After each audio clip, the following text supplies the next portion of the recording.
He found a dead man who looked just like him, and in a moment of greed, decided to become him. It was the worst decision of his life. It was a Tuesday, the kind of gray, forgettable day where nothing ever happens.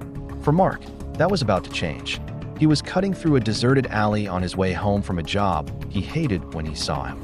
Sprawled near a dumpster was a man, still and silent. His face was turned towards the sky, and Mark's blood ran cold. It was his own face. The same sharp jawline, the same scar above the left eyebrow from a childhood fall, the same dark, unruly hair. It was like looking into a distorted, lifeless mirror. Panic seized him, but curiosity was a stronger force. He knelt, his heart hammering against his ribs. The man was well-dressed, in a tailored suit that probably cost more than Mark's monthly rent. There was no visible injury, no sign of a struggle, just silence.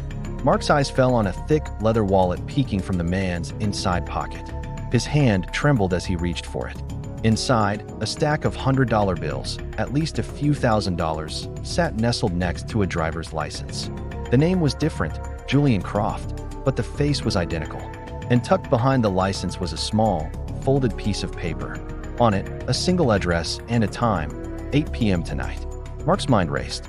This was insane. He should call the police. That's what any sane person would do. But the weight of the cash in his hands, the possibility of a different life, whispered to him. Who was this Julian Croft? And what was waiting for him at that address? The temptation was a physical ache. His own life was a dead end. Dead. Monotony. A future that looked exactly like his past. This could be a way out. A chance. All he had to do was walk away, become Julian for just one night, and see what this was all about. He could always go to the police later. He took a deep breath, slipped the wallet into his own pocket, and swapped his worn-out jacket for the dead man's expensive one. It was a perfect fit. He left his own wallet on the body, a final, reckless act of severing ties with his old life. As he walked away, a new identity settling on him like a shroud, he didn't look back. He couldn't. He was Julian Croft now. The address led him to a high-end, exclusive lounge in the city's financial district. The kind of place Mark had only ever walked past. Taking another steadying breath, he pushed open the heavy oak doors.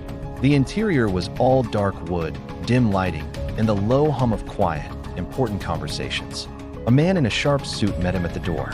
"Mr. Croft," he said, his voice low and devoid of warmth. "They're waiting for you." He didn't ask for a name. He just knew. The man led him to a private room in the back. Two figures were seated at a small table, their faces obscured by shadows. One, a man with a severe haircut and cold, calculating eyes. The other, a woman with silver hair, her expression unreadable. She gestured to the empty chair. "Julian, you're late." Mark's throat went dry. He just nodded, trying to mimic the confidence he imagined his double would have. "Traffic," he managed, his voice sounding foreign to his own ears. The man, whose name he learned was Petrov, leaned forward.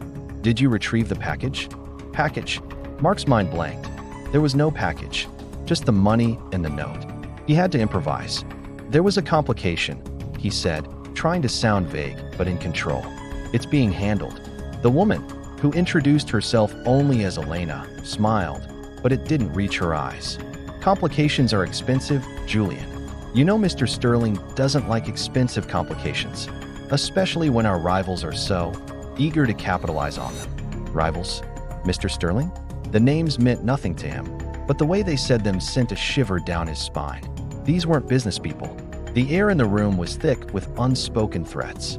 He had stumbled into something far more dangerous than he could have ever imagined.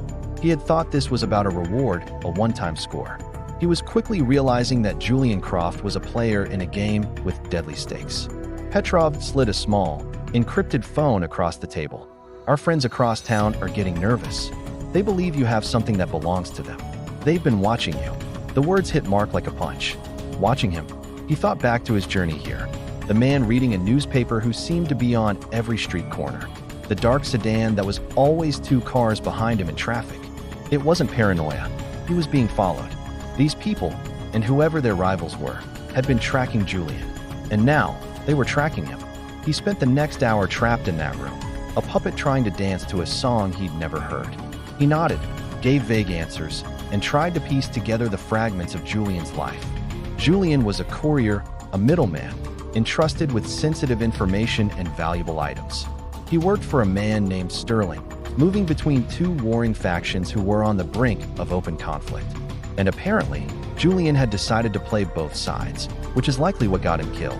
Mark's charade was a tightrope walk over a canyon. Every word was a risk, every gesture a potential giveaway. The psychological toll was immense. He was no longer Mark, but he wasn't Julian either. He was a ghost, haunted by a life that wasn't his and hunted by dangers he didn't understand. The fear was a constant companion, a cold knot in his stomach. He had to maintain this lie, not just for the money, but for his survival. If they discovered he was an imposter, he knew he wouldn't just be fired. He'd be erased. Days bled into a week of this terrifying masquerade. He moved into Julian's sleek, impersonal apartment, a minimalist cage with stunning city views. He answered calls on the encrypted phone, delivering coded messages and feigning knowledge he didn't possess. He learned to mimic Julian's walk, his way of speaking, the detached arrogance that seemed to define him. But it was a fragile mask. He was constantly on edge, studying his own reflection, trying to see the man he was supposed to be. The guilt over the real Julian's death gnawed at him, but it was buried under the more immediate, primal fear of being discovered. The pressure was building.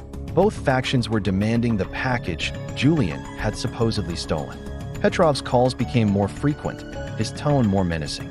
Elena's messages were laced with thinly veiled threats. Mark felt like a mouse trapped between two hungry snakes. He had no idea what the package was, where it was, or what to do next. His one-night gamble had become a life sentence. The breaking point came a week later. He was summoned to a new location, the penthouse suite of a luxury hotel overlooking the river. The security was heavy, and the atmosphere was even more tense than the lounge. He was told Mr. Sterling himself wanted to see him. This was it, the man at the top of the food chain. He was led into a vast, opulent room. A man stood with his back to him, looking out at the city lights. He was older, impeccably dressed, and radiated an aura of absolute power. Mark's heart was a drum against his ribs. He had practiced his lines, his posture, his whole persona for this moment. The man turned around slowly. His eyes were a pale, piercing blue, and they seemed to see right through Mark's carefully constructed facade. He didn't look angry. He didn't look surprised. He just looked analytical. He walked forward, circling Mark like a predator sizing up its prey. The silence stretched for what felt like an eternity. Mark's palms were slick with sweat. He tried to hold the man's gaze, to project the cool confidence of Julian Croft.